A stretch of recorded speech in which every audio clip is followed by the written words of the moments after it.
Thank you for joining us tonight for the third micro pitch of 2025. A big thank you to our host locality, the city of Hampton.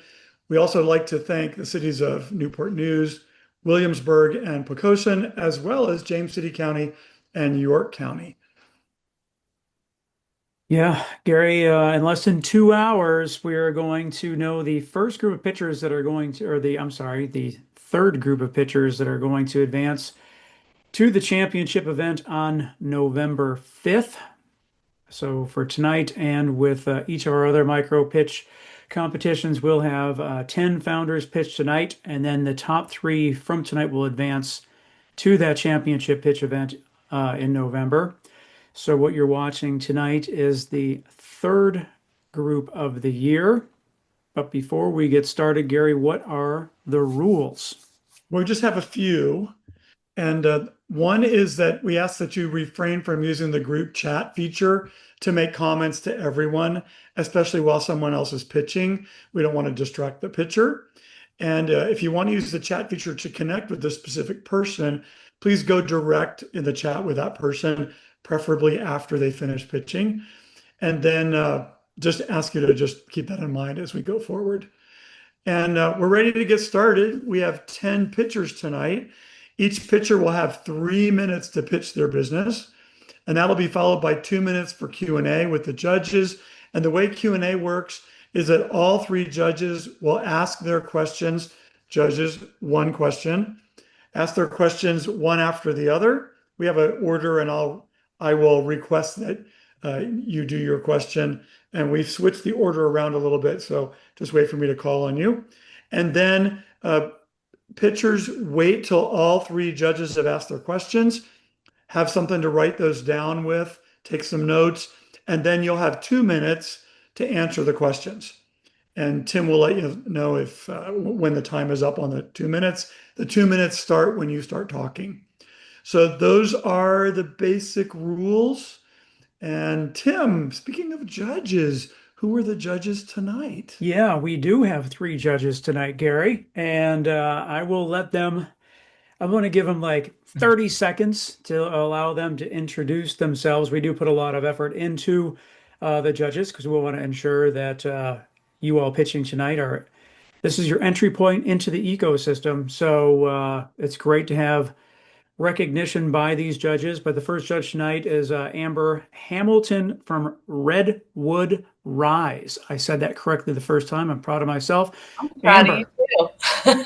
Hey guys, Amber Hamilton with Redwood Rise. We do go-to-market strategy as well as investor readiness.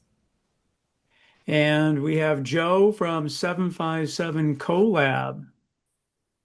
Thanks, Tim. Good evening, everyone. My name is Joe D'Amelio. I run the Agnostic Accelerator over at 757 CoLab as the Senior Program Manager, and fortunate enough to have worked with Amber quite a bit on the last cohort. So looking forward to hearing from you all tonight. Thanks, Tim. Thank you, Joe.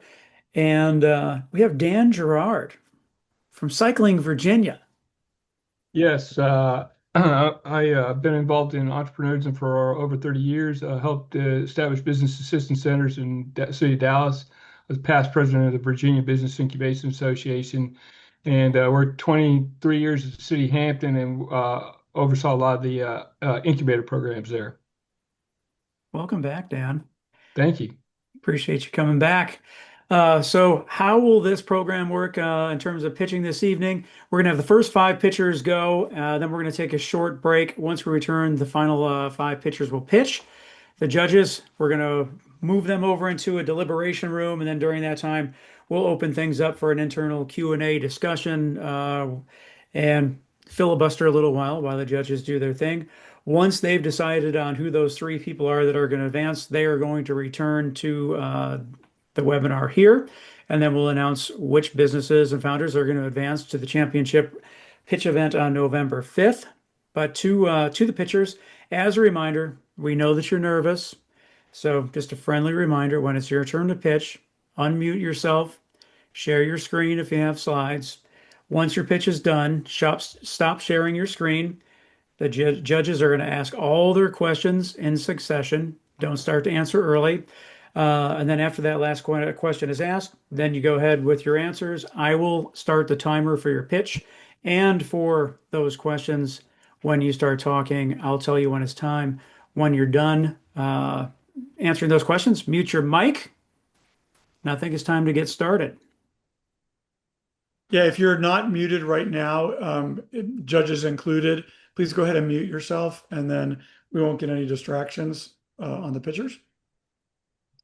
And we're good. Okay, ready to get started. So I'll usually just ask if you're ready, and then I'll give you the big intro when it's your turn. So Jim, are you ready? I think Jim disappeared. He was having some Audio audio troubles? problems. Yep. So why don't we go ahead with Jeremy then? Okay. Jeremy, are you ready? I thought I was ninth, but do you guys want me to go? I thought I was ninth. Yeah, you're second. Really? Okay. Does anyone I'm I'm a little bit thrown off guard if you guys want to You'll have be someone fine. else. That's fine. We'll go to number 3. Samantha, are you ready? I am ready. Okay. You want to go ahead and share your screen? Yes.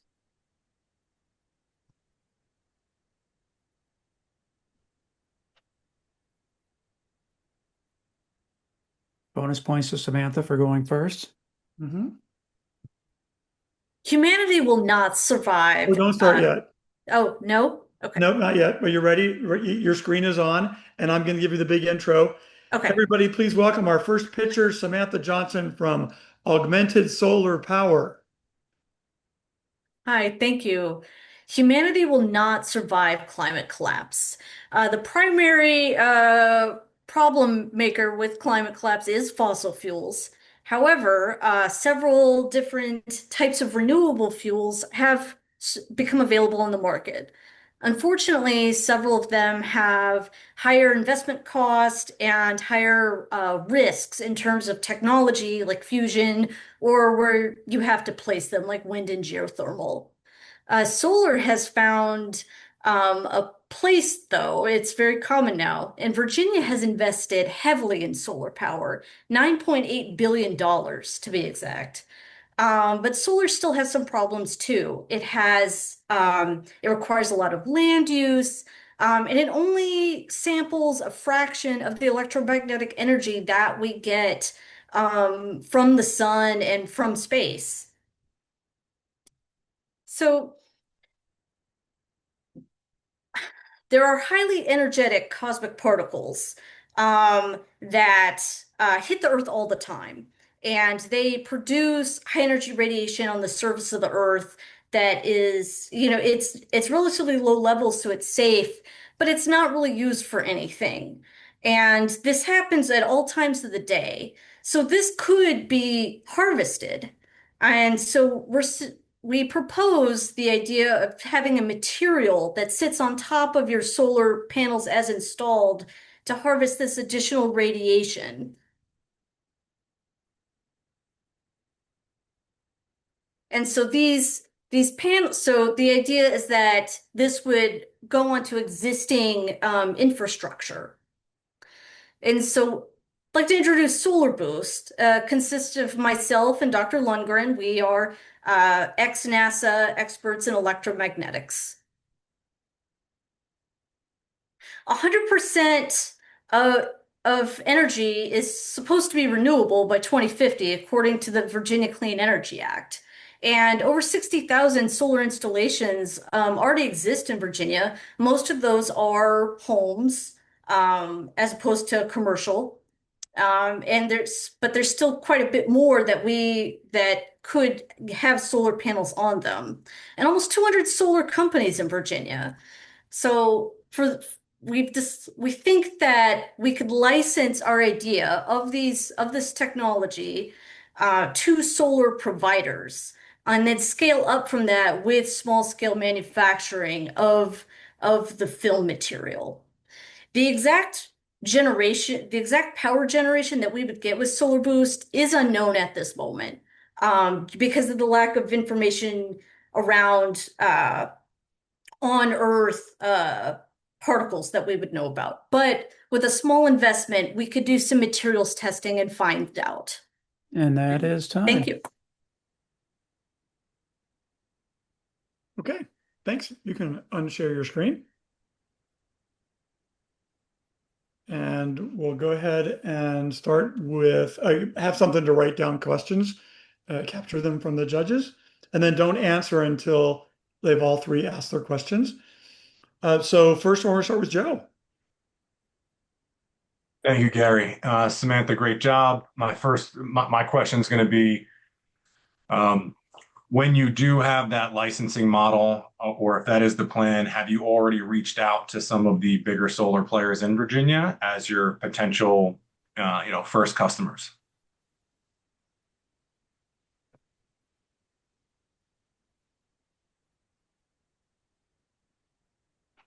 Oh, next. Oh, sorry. Next one is Amber. Hey Samantha, good job.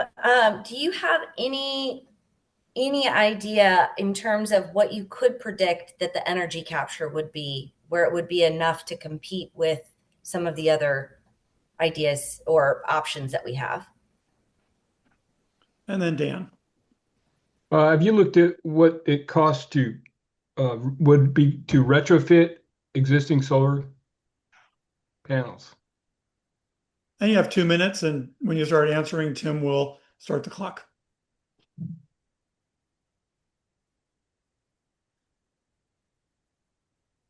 Okay, I'm ready. So as far as solar players, I went to the Dominion Energy Clean Energy Innovation Group and talked to the uh,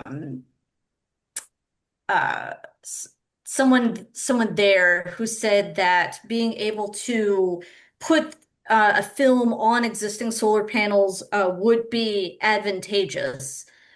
If we could just show that there was more generation, we would make more money off the generation versus the cost of installing. So I haven't reached out to the Dominion Energy specifically yet, but I did speak to one person there. As far as how much idea of power generation, we could make some estimates from space particles, and maybe do like a rough like percentage. So that is possible to kind of estimate it. Testing would definitely be better. As far as the retrofit cost, our idea is to have something that clicks in mechanically. So it would really be the cost of the material and installation. But the idea is to make it as easy to put on the existing solar panels as possible. And I just want to say that I've answered all the questions, but with my last few moments, I'd like to say that the technology that converts high energy to light already exists, and solar panels already exist. So really, we're looking at the coupling between these two in a way that actually gets the particles to um, the solar panels. Thank you. Great. That's time. Okay, thank you. And I'll just get a thumbs up from the judges. Next in line is Joseph Wright. You can go ahead and share your screen. Well, don't share it yet. Let me just see the judges give us a thumbs up and we'll be good. Joe is good. Hold on, Joe. I think you're filling out my rubric. You got to click on your sheet at the bottom. Go to the bottom and make sure you're clicking the correct name. Mm-hmm. I'm good, Gary. Dan's good. Yeah. Amber, you good? Okay. Joe, are you good now? Joe's frozen, but Good to go. okay. All right, Joseph, if you'd like to share your screen.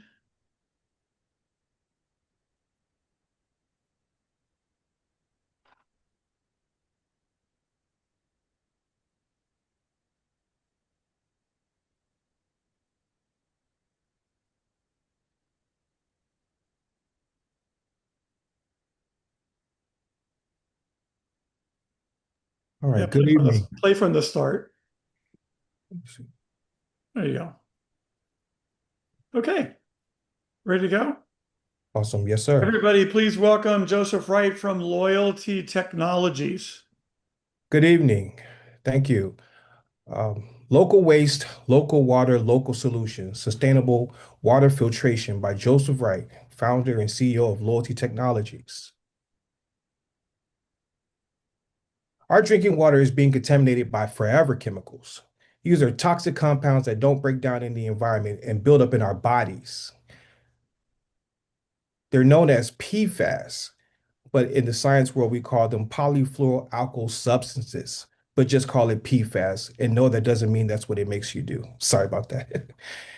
It's found in the blood of 97% of Americans, per the NIH study, and over 200 million people may be exposed to it via drinking water.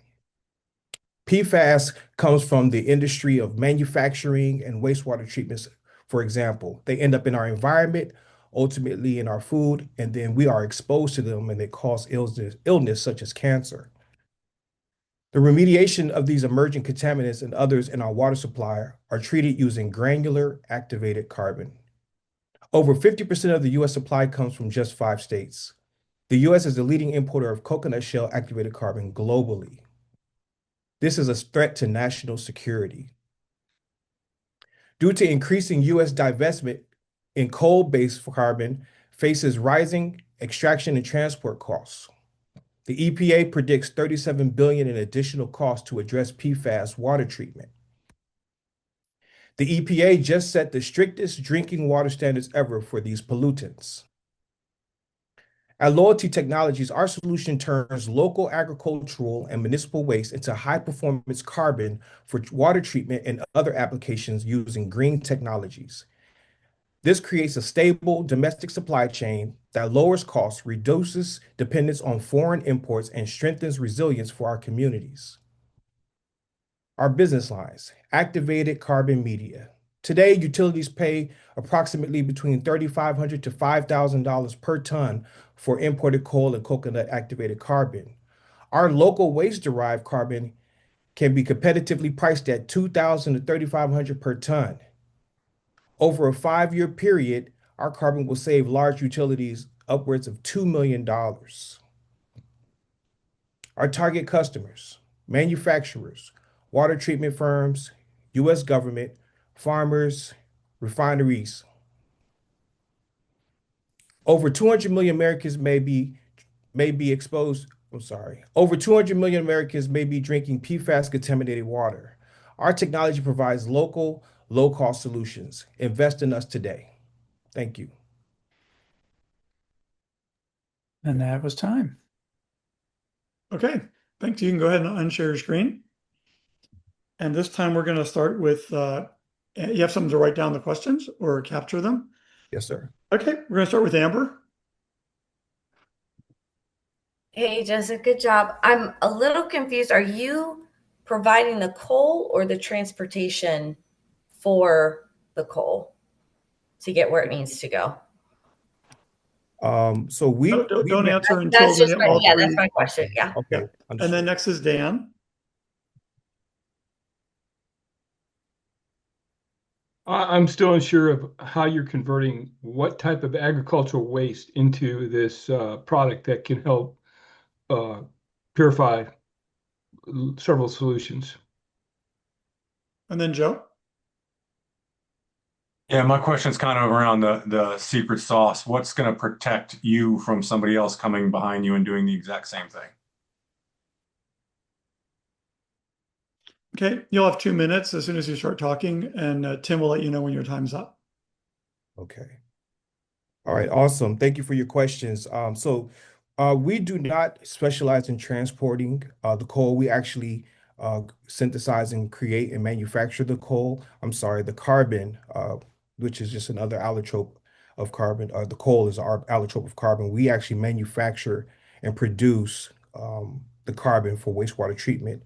The question of what type of ag, our technology is not limited when it comes to the type of ag. There are differences in the outcomes, but our techniques and processes are improving the possibilities of making a more diverse pool of solutions when it comes to biomass being used for wastewater treatment. So we've done this with multiple different types of sources, such as garden waste like collard greens and black eyed pea waste, all up to wood, pine, oak, as well as using biosolids.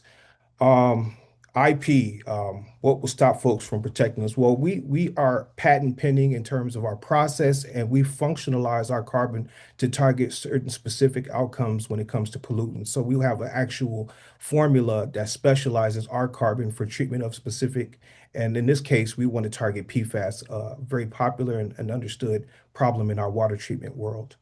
I'm a civil engineer by trade, so I'm very close to this understanding, and it's definitely a huge problem we want to solve. Thank you. That's time. Okay, thank you. Get a thumbs up from each of the judges when they are finished. Amber's good. Next is going to be Zavion. Are you ready, Zavion? Joe's good. Amber's good. Dan's good. Okay, Zavion, you can go ahead and share your screen. Okay, I will share my screen. Yep.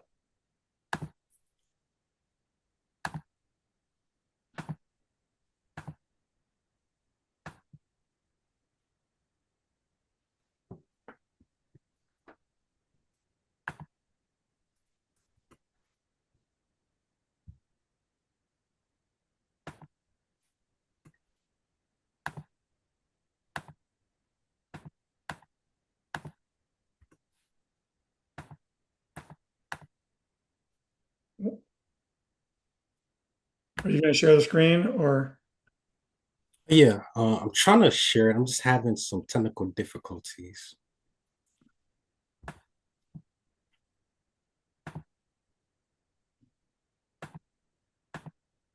Okay, well, why don't we skip over you and then we'll go to Yacht.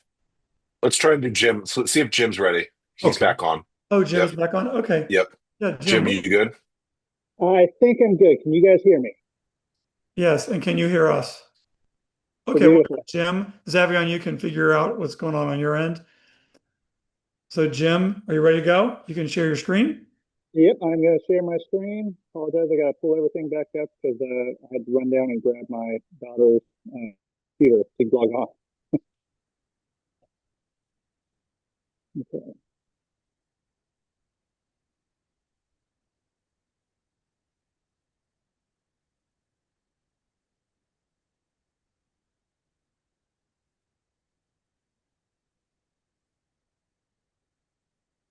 And then put that in presentation mode, which is down at the bottom by the minus sign.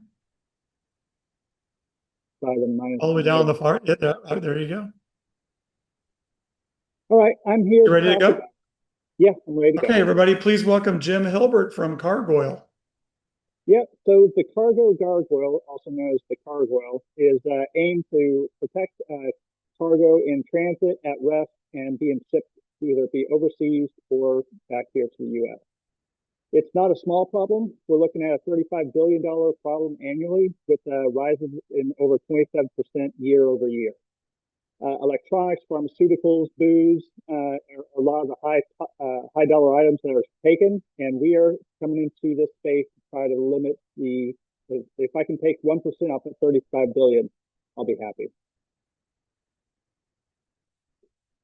So growing trend. It's not only here in the U.S., but also Mexico and South America are pretty heavy hit. Industries impacted. It's everything from toilet paper and paper towels during COVID was a hot ticket item to be stolen simply because it's easily resold back on the black market. So plenty of risk out there. Got truck stops, ports, warehouses, and they also have these new laydown yards where we had a surplus of shipping containers waiting to be aggregated and consolidated. So anytime that rest, it's definitely at a higher risk. There's a lot of technological ways that thieves are stealing this, whether they change the bill of lading or they change to a faulty pickup or a faulty drop off or transit. But what we're doing is we're trying to stop the actual act, not with the high tech. I do have some tech, but not with the way it's currently being solved.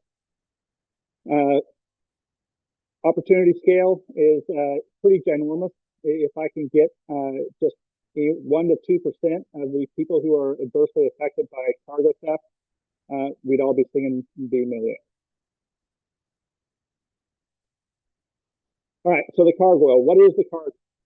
So I came up with the cargo after I saw the LA Long Beach port debacle in the early 2000s, and or early 2010, 2011 timeframe.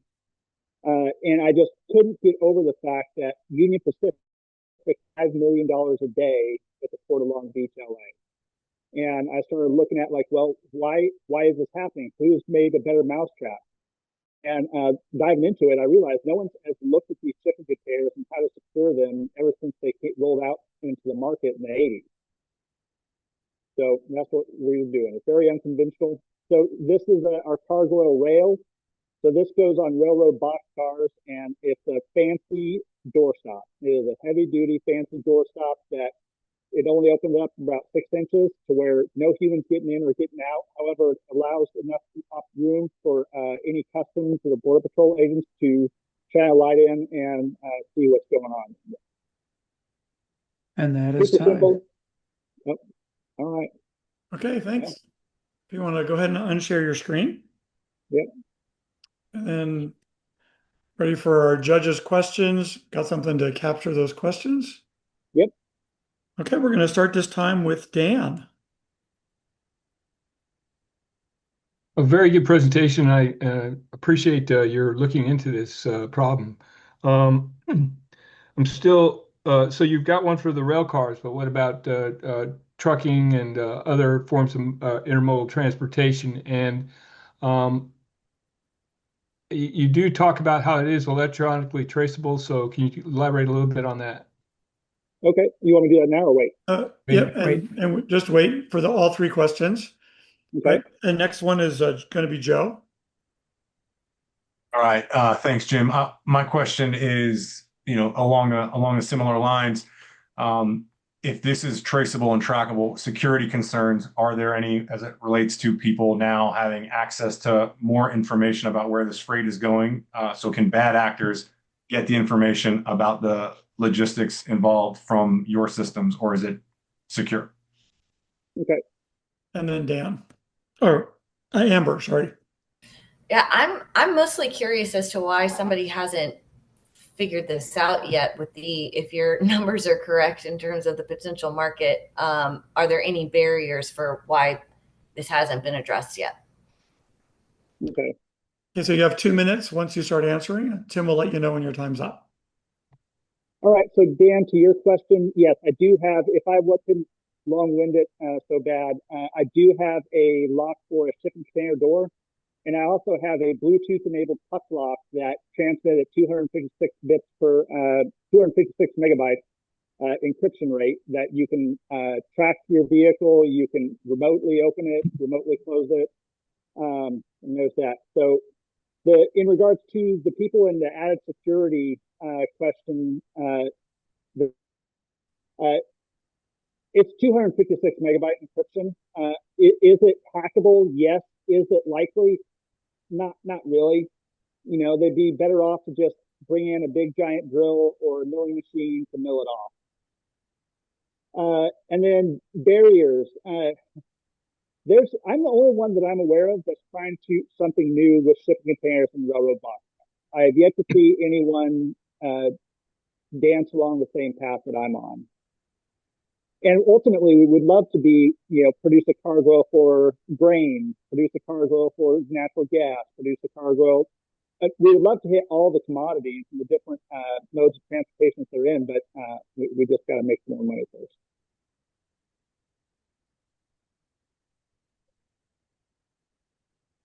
All right, that's time. Okay, thank you. We will I'll wait for the judges. Xavier, are you ready this time? Yes, I'm ready. Okay. Don't share yet. Let me just check the judges. Joe's good. Amber's good. Dan's good. Okay, Xavier, you can share your screen now. Okay.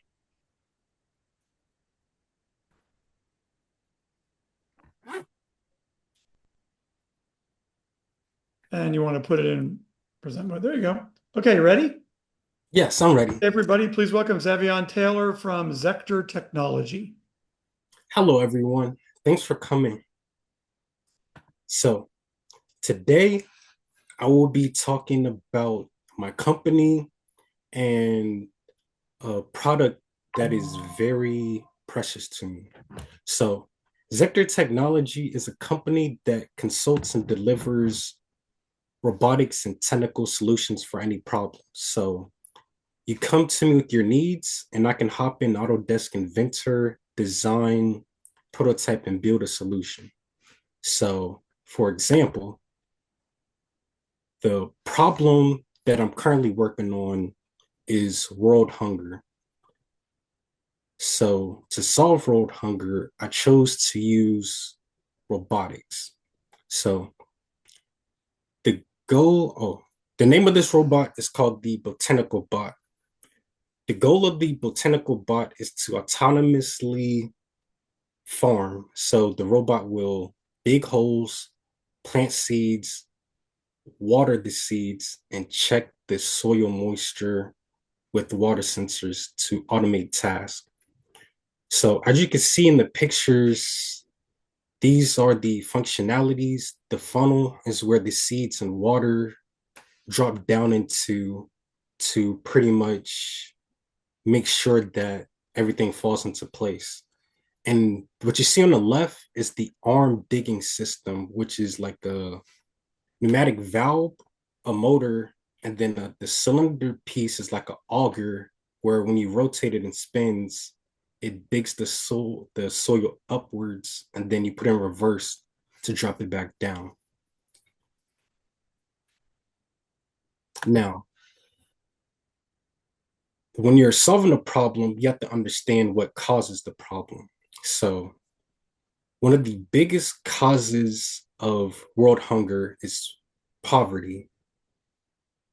Around 5 million people live in food deserts, and a food desert is pretty much an area where they do not have access to nutritious food. Conflict is also a huge one. Lots of wars displace people, so they have to move from different areas, leaving their homes, their jobs. Same with disasters. And the biggest problem is neglectful leaders, people not taking the time to put measurements in place for there to be resources for everyone. Now, the market for robotics farming is already a $200 billion market. And this is because there's a huge need for automation. My business model revolves around getting money from hardware sales, software sales, subscription, and rental sales. My plan is to start with the pilot program. That is time. Okay. Thank you. Can I unshare your screen? And do you have something to capture questions from the judges? Yes, I'm ready. And we're going to start with Joe this time. All right, Xavion, thanks for the presentation. How do you plan on rolling this out? Who are your customers? Are you looking to governments, or is this going to be something that you'll be selling direct to consumer? And next, Amber. Have you begun actually building it? Is there a prototype available at this point? And then Dan. What's the cost that you're looking at, and what's the profit you make per each unit? Okay, so Xavier, you have 2 minutes to answer the questions, and Tim will let you know when your time's up. Okay. So my customers are universities, churches, cities, and countries. So I see this robot invention as something that can help with world hunger and homelessness by having these robots strategically placed around cities and neighborhoods so that they can grow fruits and vegetables so that people can have access to it. Not having direct access to food is a big part of world hunger. And as far as countries, I want to be able to send the robot or sell the robot to countries to also help. Right now, I'm currently prototyping, so I'm looking to raise funding so that I can prototype and mass produce. But I do have the AutoCAD files, and the cost to make right now to make one is projected to be 1,000 or less, like somewhere between $500 to $1,000. And I plan on selling the robots for around $700 to $800 for one. And I plan on direct selling. When it comes to renting, I plan on partnering with like Home Depots and Lowe's where they have tool rentals where if you can't buy a tool, you can rent out a tool from Home Depot to use. And I believe the projected finances, the first year I can make 200,000. By the second year, 1 million. And the goal is for year 3 to reach about $3.5 million. And that's time. Okay, thank you. Hey, Gary, real quick. Judges, we did jump a little out of place, so please make sure you understand that that is the case because some of them have been filling out company who has not gone yet.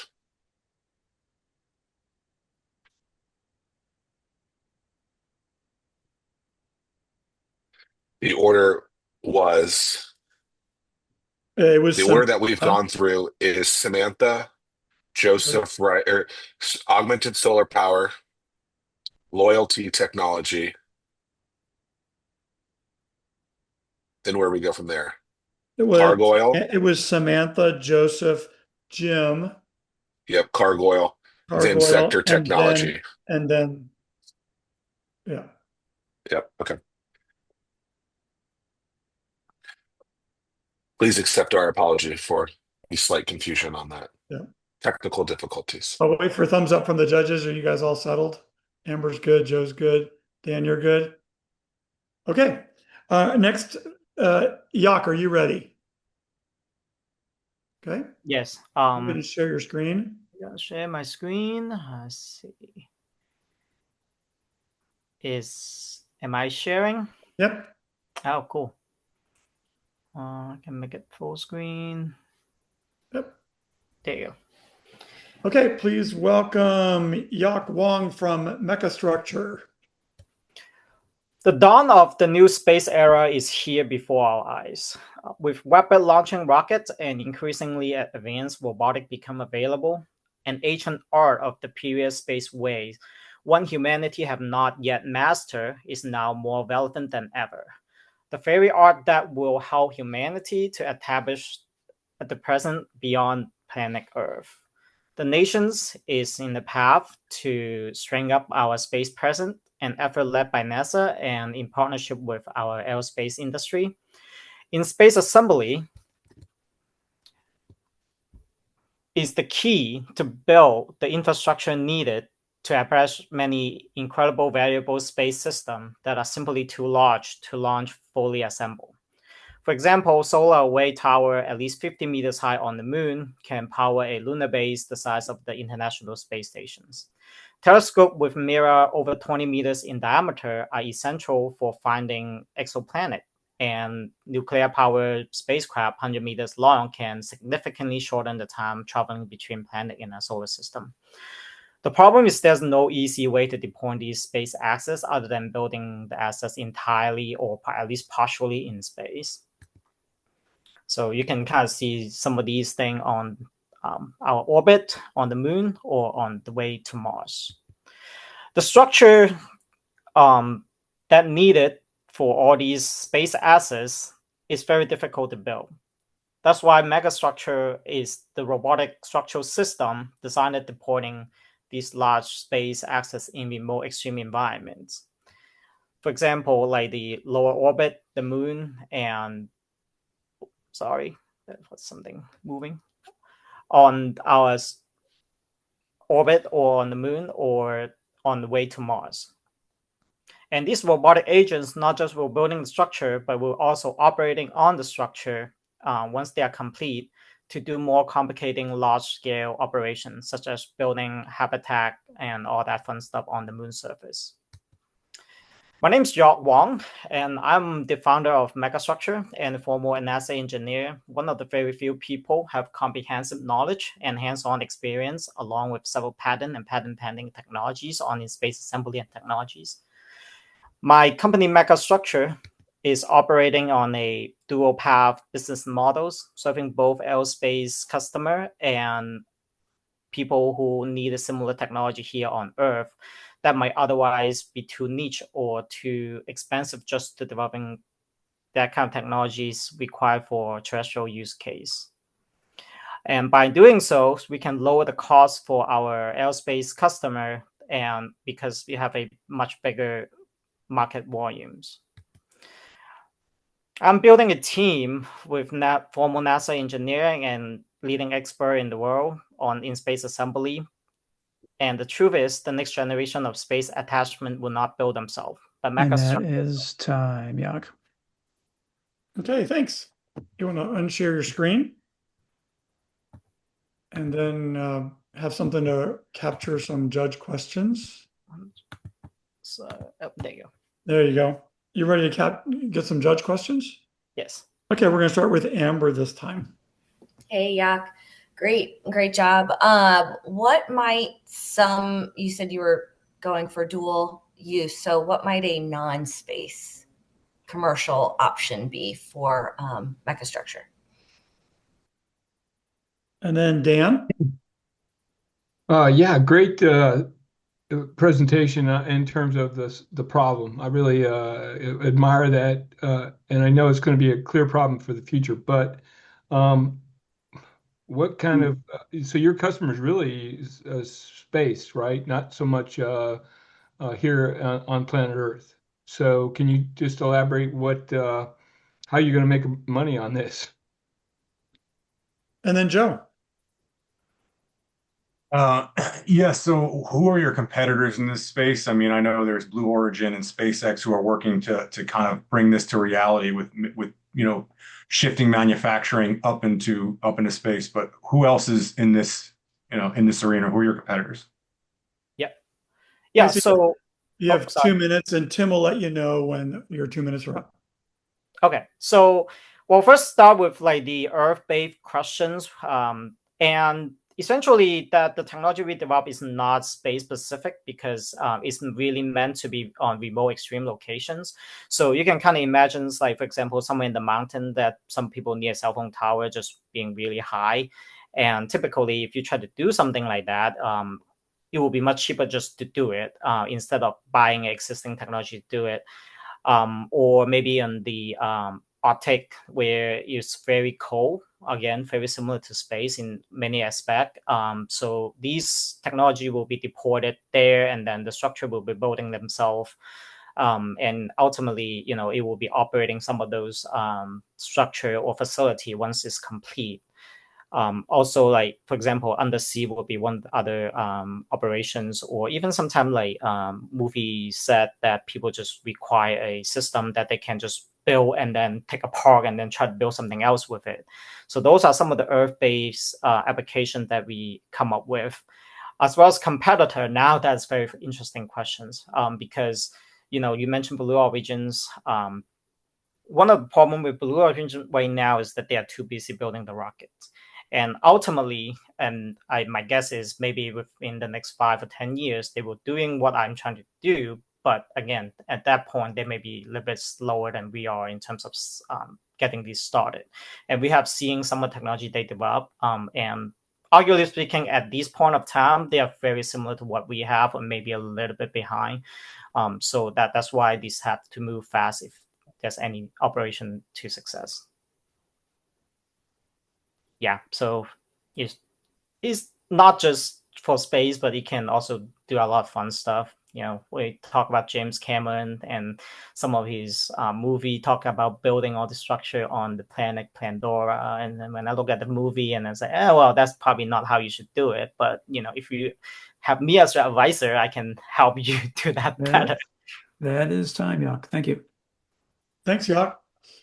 Okay, we'll wait for a thumbs up from the judges.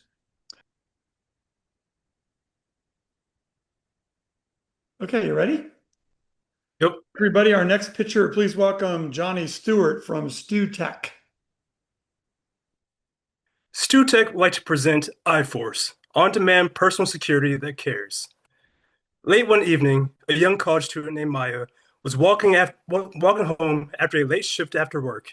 She noticed someone following her, but had no immediate way to call for help or alert anyone of her location. In just a few minutes, the situation turned dangerous, and because she didn't have access to preventable safety measures, she became another statistic of her city. This is, on average, you will find that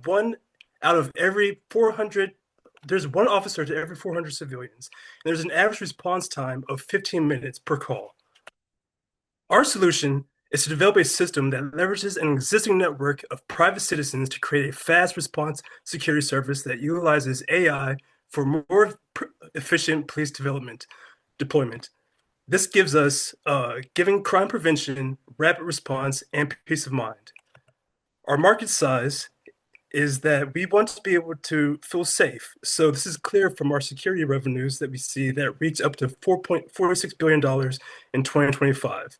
We also like convenience. So we see that our ride-sharing market is around $36.3 billion in 2024. It's estimated that we'll obtain a serviceable market of around 2 million people. So how does it work? Whether it's a potential threat or a direct concern, the user will have a quick app access with large, easy-to-read buttons and an intuitive user interface.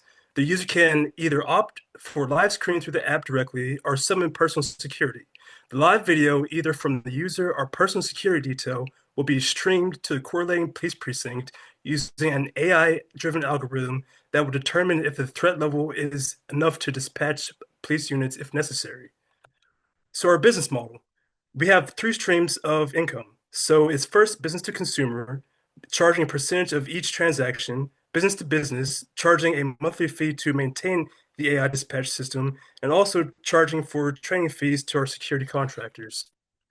Since the inception of our business, we have fleshed out concept and created a business plan, performed police ride-alongs to understand threats and how to keep our contractors safe, and designed a framework to mitigate any legal issues, as well as starting the app development. So our team, we have a talented team of engineers and IT specialists, as well as law enforcement advisors. So in conclusion, as StuTech, our mission is to redefine personal safety for a modern world. This is more than just an app. It's a movement towards the future, bridging gaps in personal safety and more efficient police response. Thank you. That's time. Okay, thank you. You want to go ahead and unshare your screen, and we'll start this time. Got something to write down some questions from judges?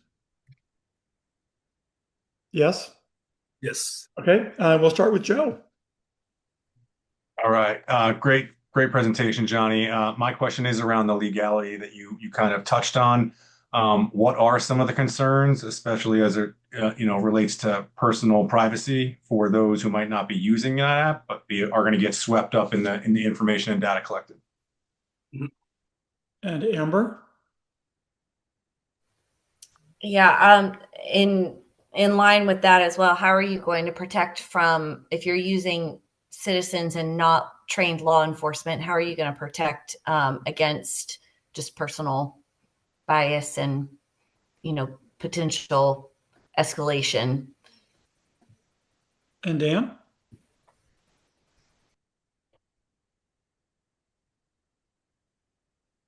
You're on mute, Dan. How does this, do you see this competing with 911 call centers when those might be a better opportunity, means of communication? Okay, you'll have 2 minutes to answer those. Tim will let you know when your time's up.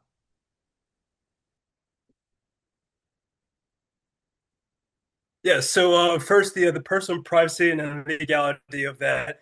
Um, yes, this definitely is going to protect. There's no specific way to so if you're filming someone from like a sidewalk or any part of the street, that's illegal. There's no laws stating that you can't be able to record in a environment, a general environment. So as far as being personally recorded, as long as that person is outside of the home, that's fine. But we will definitely train our security contractors to be more so in the car, and that's something that we found out that it's not going to be a personal face-to-face interaction. There's definitely going to be a distance from that to the situation that's happening. Um, Protecting against citizens and escalation, that's definitely one thing that we want to be aware of. And that's going to include, like we said, staying inside the vehicle. And it's more of observing, protecting. There's definitely, just like you see with private security, ways that protect your security officers and tell them not to engage in certain situations. And being that this is going to be live streamed, it's up to we will train our security officers to say that, hey, this is being live streamed directly to the police department, and that video is being captured and recorded into the servers and the cloud system itself. So any instance that happens, it's going to be recorded and saved for later usage. And competing against the 911 calls, I was in Atlanta, my car got broken into, and I was actually on hold when I called 911. And so, like I was saying, it's a 15-minute response time. And if you're utilizing a current network that's already out there, ride-sharing networks such as Uber, Lyft, DoorDash, you already have a group of people who could respond in up to 2 to 5 minutes. So that response time is a lot faster than your typical That is response time. time, Johnny. Okay, thank you. We'll wait to hear from the judges. Our next, Tia, you're going to be up next. Are you ready to roll? Yes, sir. They don't share yet. So Okay. Joe is good. Um,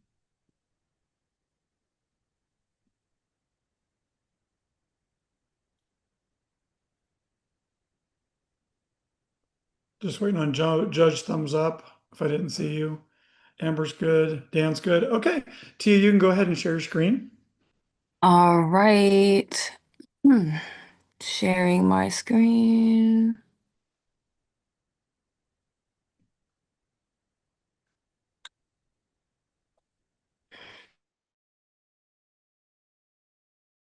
Just you real quick. You ready? Yep. Okay, everybody, please welcome our next pitcher, Tia Henderson from Southern Bell Fungus. Good afternoon, you guys. My name is Tia Henderson. I am founder and mycologist of Southern Bell Fungus, where I grow my own mushrooms and I turn them into teas, powders, and supplements. And the reason why I do this is because I lost my father back in 2020, and I was suffering from anxiety and depression bad. And then I realized that I live in a nutritional desert, which is something that all communities suffer from, not just Black and brown. And it's one of the main reasons why we have so many autoimmune diseases, neurological health, and fatigue issues. Another downside of being in a nutritional desert is the lack of functional mushrooms. Most grocery stores only carry white button or portobello mushrooms, which are the same mushroom, if you didn't know. And that's where I come in. I grow my own functional and gourmet mushrooms. Nothing I have is psychoactive, so it won't get you high. And I also teach cultivation classes and how to properly identify mushrooms. And I do all of this here in the good old Newport News from my mother's house. I have several grow tents. I have several grow tents that are self-made and self-automated with humidifiers, fresh air exchange, and lights. I love teaming up with local restaurants and chefs. Here, I'm dropping off about a few pounds of oyster mushrooms to Conscious Planet, and they're all vegan, so they use a lot of mushrooms. And if you're looking for Southern Bell Fungus, you can find me online or at a plethora of vending markets that I deeply enjoy attending. And the mushroom industry is actually a booming industry, projected to exceed about $19 billion globally. And what we've already accomplished are indoor and outdoor mushroom cultivations and also lectures with colleges and wellness groups. I have already given over 75 pounds of fresh mushrooms to restaurants and chefs locally, and I've also teamed up with Town Center Cold Press Coffee and Juicery to supply the coffee for my Gentleman's Roast, which is the latest on my product line. And where we're headed in the future, I plan on expanding my mushroom farm to my mother's backyard so I can supply grocery stores, more chefs and restaurants, and I can get my mushroom kits into schools. I'm asking for the $5,000 so I can do just that, so I can reach more people in 757 that have the same nutritional deserts that I stay in, because it's not just here in the 757. I believe it's a national problem. And thank you guys for listening. If you want more information on me or the mushrooms, you can follow me on Instagram at Southern Bell Fungus or Southern_Bell_Fungus. And my website is www.southernbellfungus.com. The fungus is among us. I still got time? And that This is is a reishi Simus. mushroom. Huh? That's time. Okay. Thank you so much. If you want to go ahead Thank and you. unshare your screen. Okay, let me unshare. Stop sharing. Got something to write down some questions? Yes. Let me find my pen. Were you guys seeing me? No, but I just had my static screen on. So Okay. it still sounds like you, not me. Yep. All right, so we're going to start with Amber. Yes. Tia, fantastic job. I Thank could see you. you, so I don't know if there was something else going on, but um, I don't really have a ton of questions other than to scale. Are you going to be looking at greenhouses, or what's the next level of scale that's really going to be able to allow you to distribute to a larger region? And then Dan.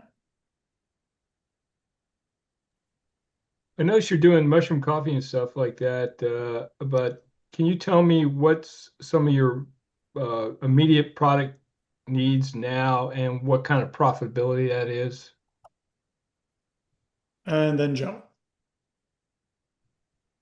Great job. My question is, you kind of mentioned a bunch of different potential customers and avenues for revenue, but if you had to narrow it down to one, which one would it be and why? And you have 2 minutes to answer those questions. Tim will start the timer when you start talking, and then he'll let you know when your time's up. Okay, so when I want to expand, I'll be expanding into a fully insulated shed with multiple rooms because I need a lab, incubation, and fruiting room. And also, when it comes to my production needs, uh, I want to say right now in high demand are tinctures. I can sell tinctures for about $40 a piece, but the only downfall of that is that tinctures take about 12 to several months to soak, and so it can be potent. But tinctures are one of the most beneficial if you want to consume functional mushrooms. And not my ideal target audience, but the one that I mainly target and focus on are men's health, because one, men don't mind spending large amounts of money on what they feel like they need. And so when you let them know that, hey, I have something that can raise your testosterone, help you last longer in the gym, and help out with erectile dysfunction, they jump on that. And also, I'm trying to come out with a video game, kind of like Oregon Trail, because we want people to properly identify mushrooms. Nobody wants death by dysentery. So that's why my presentation looked like a video game. I hope I answered the questions. I still got time? This is a reishi mushroom. Reishi mushroom. Wait, can you see? Okay, this is a reishi mushroom. Reishi mushrooms is really good for raising your immune system, getting the mucus out of your body, and calming you down. These are my reishi mushroom supplements. I took this to help out with social anxiety, and I'm gonna tell you right now, it knocked the nerves back times 10 because I was so nervous. So nervous. Thank you, you guys. And that's time. Thank you, Tia. Thank you. Hey, thank you. Okay, I'll wait to hear from the judges. Jeremy, you're up next. Are you going to be ready? So Amber's good. Dan's good. Joe's good. Awesome. Jeremy, you ready? Yep. Okay. Go ahead and share your screen.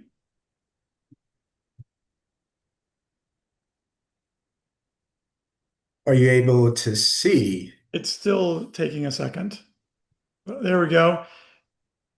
All right, let me just put it in presenter mode.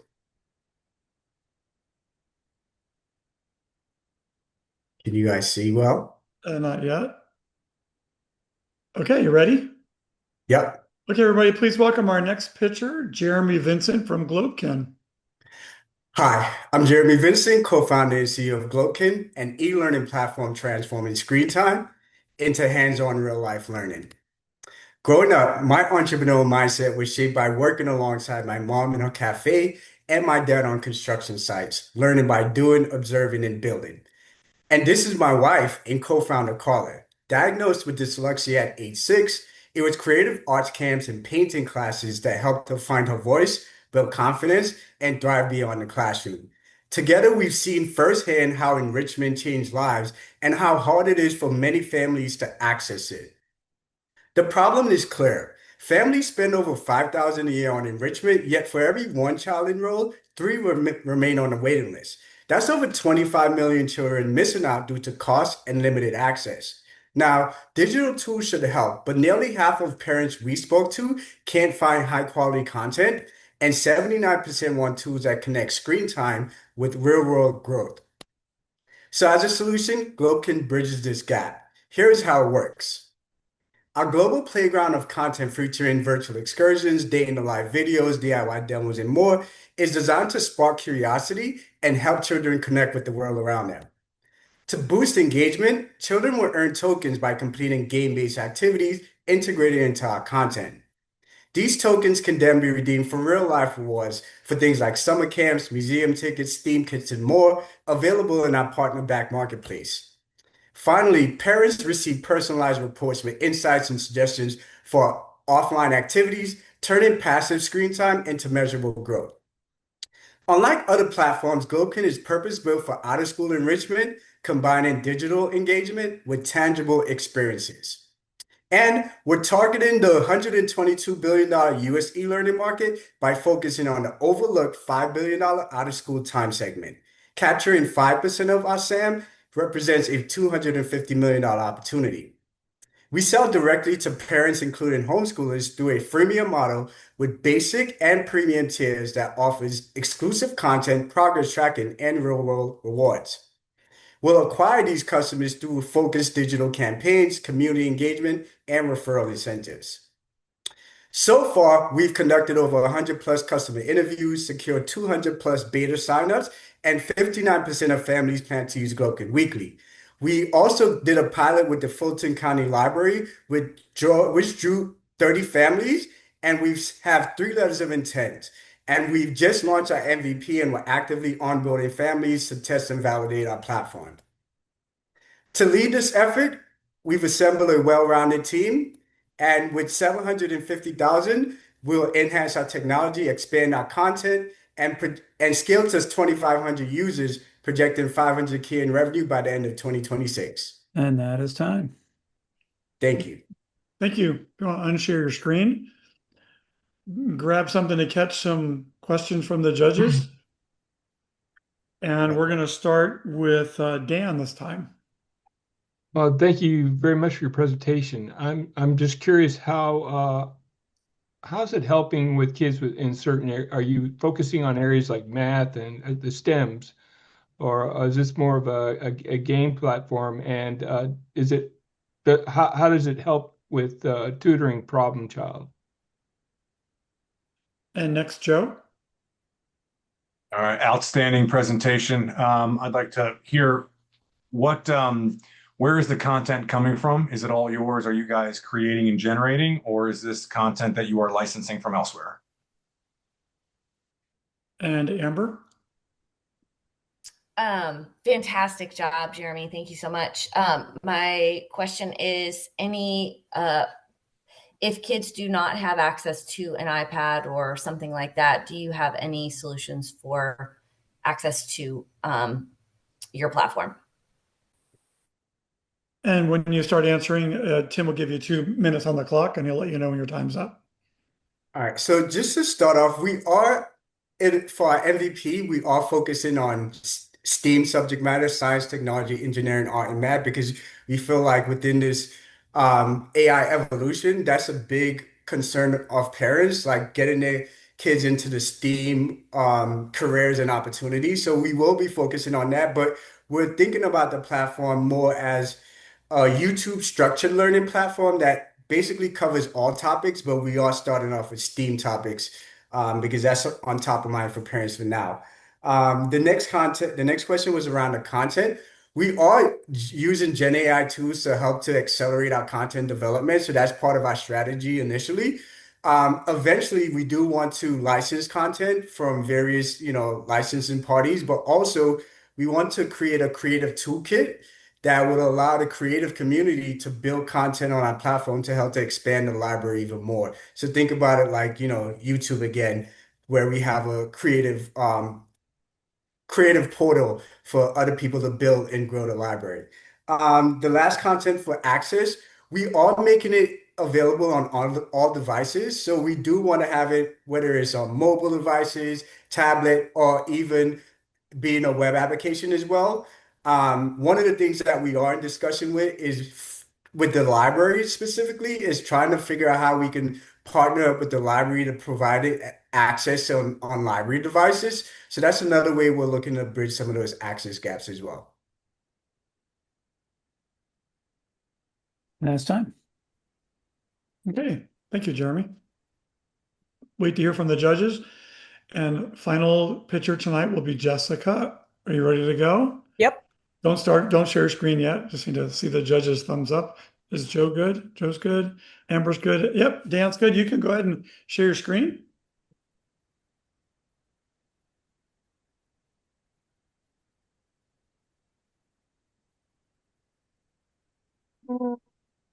I would love to. I am not good at this. Okay. Can you see it now? Yep, we can. Okay, you ready? Okay. Okay, everybody, please welcome Jessica Sadler from Dawn of Aging. All right. It's so apropos that I'm last because death is the final frontier. So it can be a terrifying endeavor to the unknown, but facing it doesn't have to be isolating or chaotic. Why do most people not even talk about death? Is it fear? Is it anxiety? So, as a death doula who helps support and prepare people through the end of life process and wrap up those loose ends, I'm here to tell you that not having those conversations is detrimental to your life and your legacy. So, when a terminal diagnosis or a traumatic event happens, people become overwhelmed in the chaos of healthcare and death care and wrapping up those loose ends and potentially feeling very unwell when they do that. The families that I help are usually in that sandwich generation between 40 and 65 years old, living their own vibrant lives. And they're taking care of their families and their homes and their careers. And then they're faced with actually taking care of their terminal parent as well.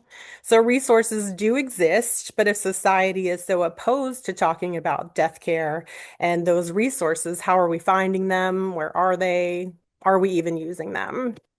So my name's Jessica Sadler, and I founded Dawn of Aging 2 years ago, and I'm a death doula. So imagine there's a person who could take the time to explain to you the natural process of death, a person who's familiar with the big picture and keeps you grounded and focused on what your priorities are, a person who can help your family take all the chaos into perspective and find resources in your community during your very, very stressful time. So doulas are non-medical providers of emotional, spiritual, logistical, and practical support for those dying, but also for their caretakers. We don't make decisions for you, but we provide options and help you through to the end and beyond. So with Dawn of Aging, I've been working hard on Hampton Roads to change that dynamic and eliminate the stigma that comes around talking about the end of life struggles by creating avenues of support, facilitating public death cafes and doula talks and creative workshops on advanced directives, emergency binders, and grief support. So when the time grows shorter and more precious by the minute, Removing stigma, chaos, isolation from end-of-life care can also reduce anxiety and fear around death. And so that helps bring peace of mind and carry a lasting legacy to your memory. So death doulas are the new upcoming thing that helps with hospice in non-medical ways. And that is time. Okay, thank you. If you want to unshare your screen. Can you unshare my screen? Oh, Tim, can you do that? Thank you. Sorry, we had a problem with that. Yeah. Yeah, and then you have something to grab some questions? Yep. Okay, we're going to start this time with Joe. All right, thank you, Jessica. Very interesting. My question is around, your future plans. Is this something you're looking to scale, or what are the next steps for you and your services? Did you stop sharing my screen? I can't see anything. It is not sharing on my end. You are not sharing. Yep. Okay, here we go. And then the next is Amber. Hey, Jessica.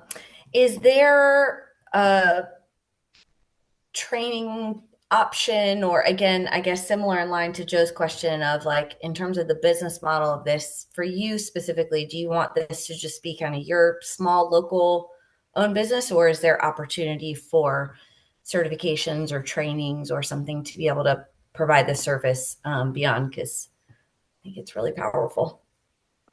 And then Dan. Yeah. Have you looked at really your competition in the market and the cost for those services? And you can start when you start answering. Tim will give you 2 minutes on the clock, and he'll let you know when your time's up. Yeah, so scaling and the first two questions kind of go together. So, and the third, actually, there are not a lot of doulas in this area. There are a few. I did try to contact like all the people who list doula underneath their name and have a brunch together, but very few people showed up. And I am in contact with maybe three or four in the Hampton Roads area that are kind of active. And I am looking to scale up, but I have to scale in first. So I would like to get a brick and mortar place because I think one at a timing everybody and trying to convince people that they need extra care is hard when I have to go to them. So I feel like if I had a brick and mortar place for people to drive by and access it that way, that would be helpful to the community. And then I would like to eventually get something going with all doulas in the area, from birth doulas to life doulas to grief coaches to death doulas. So we get kind of all of life's circle of life involved in doula care. So it's all non-medical, it's all public outreach and public education. But just to have a bigger access to all the solopreneurs out there that are trying to one at a timing and trying to kind of manage their entire businesses on their own and not having a lot of money and resources to get to the people. So if I could get something going eventually, that would be amazing. But it is a newer field. It's been around for hundreds and thousands of years, but like as it goes now in society, it's pretty new. I think I covered all the questions. And that's time as well. Thank you. Okay, Yep. thank you. We'll wait to make sure the judges have their stuff. Dan's good.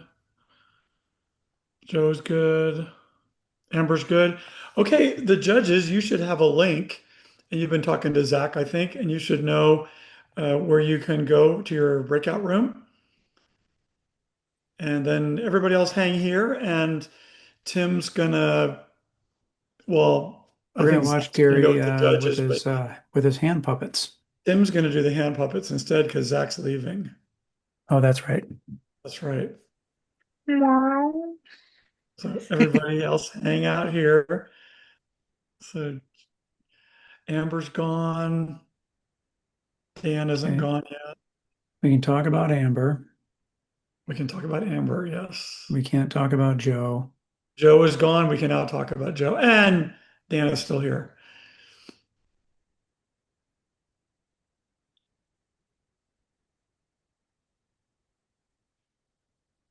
Well, we just want to talk about Dan. Yeah, or we will because he stayed. Okay, Tim, entertain us. Yeah. Well, nice job, everybody. We're just going to, I have a couple announcements that I'll make, but we'll just wait until the judges are done doing their thing in their deliberation room. So this is, as we said in the intro, this is micro pitch number 3. And for those that are watching or those watching the replay, or maybe you just stumbled upon these micro pitches and this is your first time pitching, we do 4 of these a year.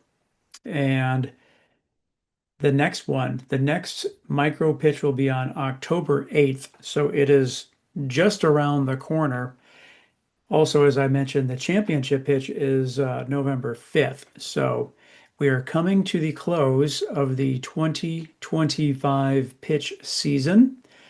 So a couple important dates for those that are pitching or those that are watching. If you want to sharpen your pitch, we'll be offering micro pitch number 3, or I'm sorry, micro pitch number 4.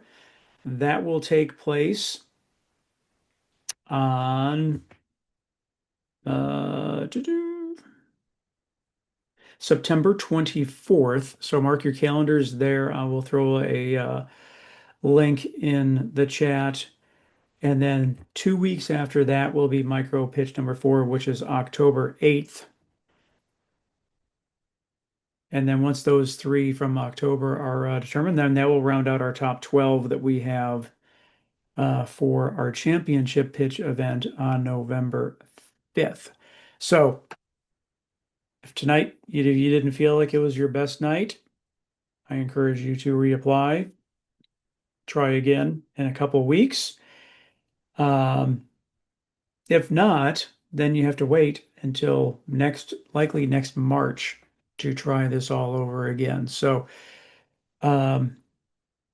please do get up, brush yourself off, get back after it, and continue to try. It's not easy what you're doing. I recognize that. And you are now part of the entrepreneurial community, and we welcome you. This is a no judgment area. We will continue to build you up and see how we can help you become successful along your entrepreneurial journey. This is step 1 to enter that entrepreneurial journey. This is the place to validate your idea so that you know that it is something that is worth pursuing. We kid that we were going to talk about the judges when they left, but I will say keep that in mind in the sense that they are just but 3 opinions along your journey in which you are going to be in front of hundreds, if not thousands, if not hundreds of thousands of people along that way. So don't let the first 3 people that are quote unquote judging you discourage you from continuing to move forward. With that, we've seen a lot of successes with Star Peninsula. So again, we're very intentional who the judges are. And so 757 Collab, for example, could be the next step. It could be Virginia ICAP program, but we want to make sure that these judges, we pick people so that they're familiar with you when they see who you are, what you're doing, that it's not a cold application, if you will. So that is a popular pathway forward as you progress. If we look back just almost a month ago, on August 21st, we hosted the Startup World Cup, and that was the largest crowd that we have ever hosted. We had 740 people 742 people in attendance at the Startup World Cup, and many of the people that presented had their start at Start Peninsula. One of the top 10 startups in Virginia, Roombrick, they were Start Peninsula alumni. Johnny, who you heard from tonight, pitched something different at the Startup World Cup. But we had several people that were represented from Start Peninsula at the World Cup. So again, you are part of that ecosystem. So continue on your journey. Pitchers, do you have any questions for Gary or I? Or Gary, do you want to add anything to that? Just just a little bit of like, according to what you said about however that ends up, the results and stuff, and that you just keep plugging away at it. And I just remember a friend of mine from college that wanted to be a writer, and he had a different job, and he waited and waited, and he wrote books, and he would write them in the basement, and he would ask his wife to read them, and she would read them, and she would just go, No." And so he finally wrote one, and she had tears in her eyes, and she said, "Yeah, I think you should send it into a publisher." And so he sent it into 23 publishers, and he got 22 rejections, and the final one liked it, and they picked it up. And then he's gone on to be a pretty successful writer. He's written probably 20 or something in a whole series of these thrillers.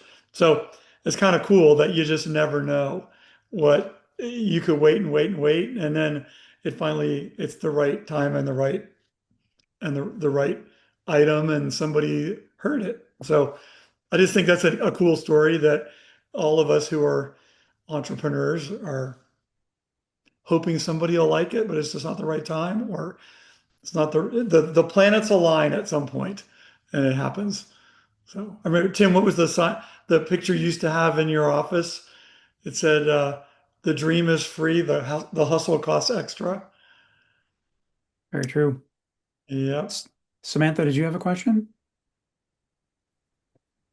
Yeah, I was gonna ask about paths to feedback. Like if we want additional feedback, can we contact the judges directly, or should we go into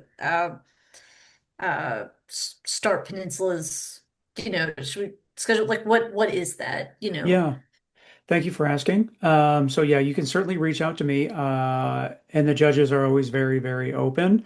In the instructions that I had sent out to all the pitchers, the names of the judges were linked to their LinkedIn profile as well. But um, I am sure the judges would be more than happy to connect with you.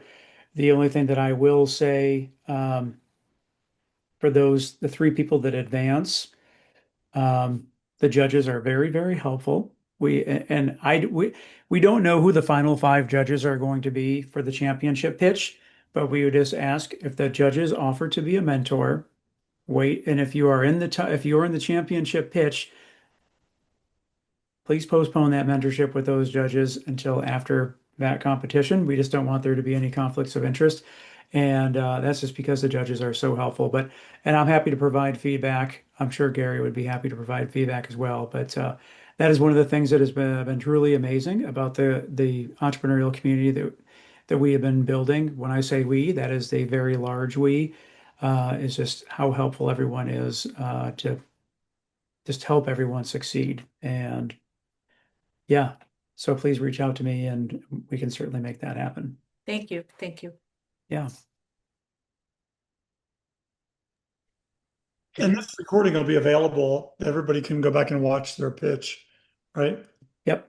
And I think Yeah. something we talked about at Pitch Perfect last week was to go onto the Start Peninsula website and look at some of the past pitch competitions and see who won, and even these micro ones, and then the big one in November, and see. You won't know where the people who weren't the three selected placed, but you'll know that they didn't make the top three. And sometimes it's pretty tight, but you'll get a pretty good feel for the final contest is harder to discern the pros and cons, because those people have all gotten through the micro pitches. But for sure, the micro pitches, you can go look at those and watch them and go, aha, I see why these three were selected. These are the attributes of those pitches that were really, really helpful, that I liked it for some reason. And so those are really helpful to look through and spend the time doing that. You'll just learn a ton. And yeah. Yeah. Just one thing to keep in mind, some of the feedback that we typically receive a lot is like from the pitchers is like, oh, 3 minutes is just not enough time. And it really is the law of diminishing returns. So like the thing that to remember is like this is your pitch. this is your movie trailer. Yeah, this is, you got to pack in this entire business, just like you have to pack in a 3 hour movie into that 2 minute or 3 minute movie trailer. It's the same deal with your pitch. So you really, really have to focus on what is the most important information and make sure that that is what is in there. And some people went a little long on the problem statements. Some folks, I was just like, I want to hear more about the team and what makes them, what makes them qualified, or what makes them the person or the people that are going to solve this challenge. But think about those really, really important pieces of information, and then, just kind of bounce that off the idea of a movie trailer. And it's just that movie trailer is going to want, the whole goal of that is to get you into the theater or to download and watch the movie. You want to do the same thing. Get that next meeting. And I think even go back to some of the ones we used to have in person before the pandemic, and look at some of those, because those were 3 minute events as well. And but they were in person, they weren't on Zoom. And you'll see the people that won. And some of them, you know, I remember that, different ones would come multiple times, and you can see their progress as they developed over the years even. And they have it down to a science, and it's entertaining, it's engaging, it's interesting. Uh, they answer the questions before the judge could even have it, or before the audience can have it. They've already answered the question, and that's good stuff, And so you'll learn a lot. Even go back to the old ones, because I think we've been posting them up there since 2017 or 18, I think. And so you can go back and get, it's just a wealth of knowledge there. And you'll see train wrecks, people that thought they had it and they just all of a sudden couldn't remember something, or they hadn't prepared as well as they thought they should. And you'll see those things happen as well. And you can learn a ton from that.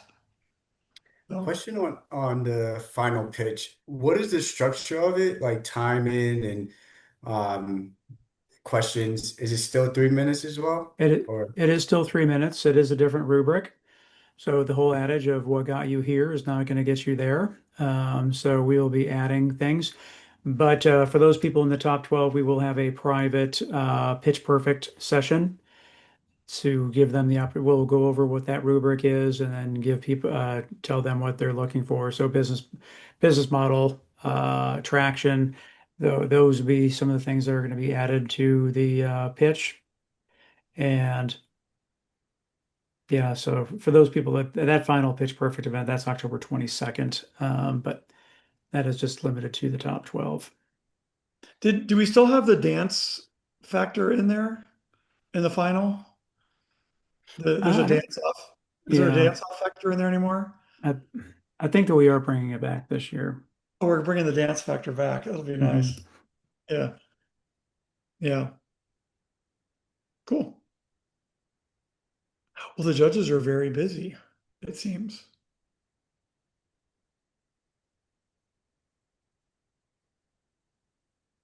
I throw the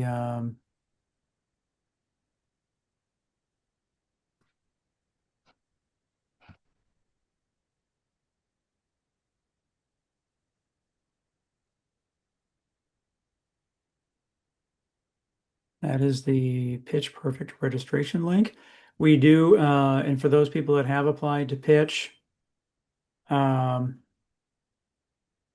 and have been approved, um, we have opened up registration for that, for the final, for pitch, or for the final micro pitch on October 8th. Um, just let us know, and we'll get an email out with the password to unlock those tickets on Eventbrite. Well, Tim, our judges are back. We need to get a picture before we make our announcement. Maybe before the judges even have their general comments would be All right, let me change my view.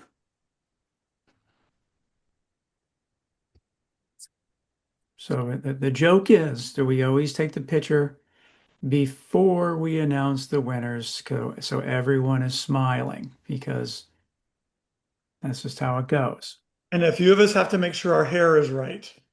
So Gary, we have one hair out of place, Gary. making sure it's right. All the guys who have hair like me, we all have to be sure the hair is right. All right, Tim, don't be a hater. everybody look straight ahead and smile. 1, 2, 3. I'll do one more. 1, 2, 3. All righty. Perfect. All right.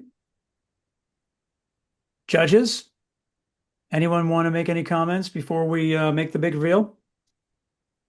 I mean, I'm happy to. I just want to thank all of the founders who came out and pitched. You all did a very, very good job. It's not easy to get up in front of strangers and kind of put it all out there. And with the, how some of you had to move up or slide, and you handled it in stride.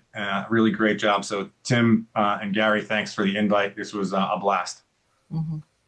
Yeah, I echo Joe. This is not an easy thing to do. And just so you guys know, if you hit me up on LinkedIn, we always meet with founders for 30 minutes to an hour for free just to support you guys and what you're doing. So happy to do that. But well done, everybody. I think the ideas and the innovation is absolutely brilliant. It always is encouraging to see what's coming out of Hampton Roads. And so congrats on what you all are doing.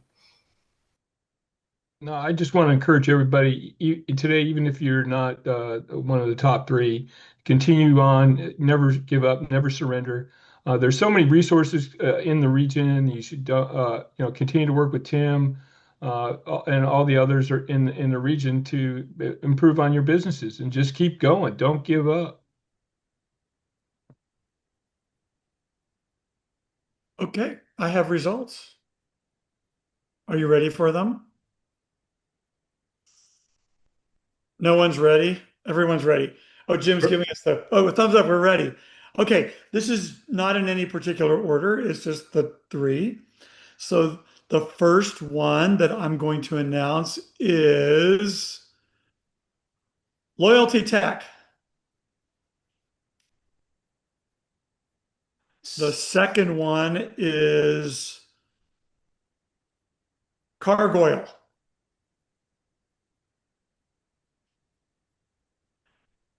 And the final one, oh, I can't read it. I'm not sure what it, no, I'm just kidding. Southern Bell Fungus. Mushrooms around the house. Mushrooms are in the house. Show us that mushroom one more time. There it is. Something worth looking like you want to eat it. Well, congratulations to you all. Super, super proud of you for having the courage to do what you did. Again, big shout out, City of Hampton, York County, James City County, Newport News, Poquoson, Williamsburg. We would not be able to do this if it wasn't for their support. This is a true team effort to make this happen. So judges, thank you for your time, to Joe and to Dan and to Amber. Thank you so much, to Gary and to Zach. I mean, it's just a lot goes into all this to make it happen. So we will be following up with you all very, very shortly. To the three, we'll get you information. To the others, the link for Pitch Perfect is in chat. Get registered for the next micro pitch competition. And I thank you all. Good night. That concludes. Take care. That concludes tonight's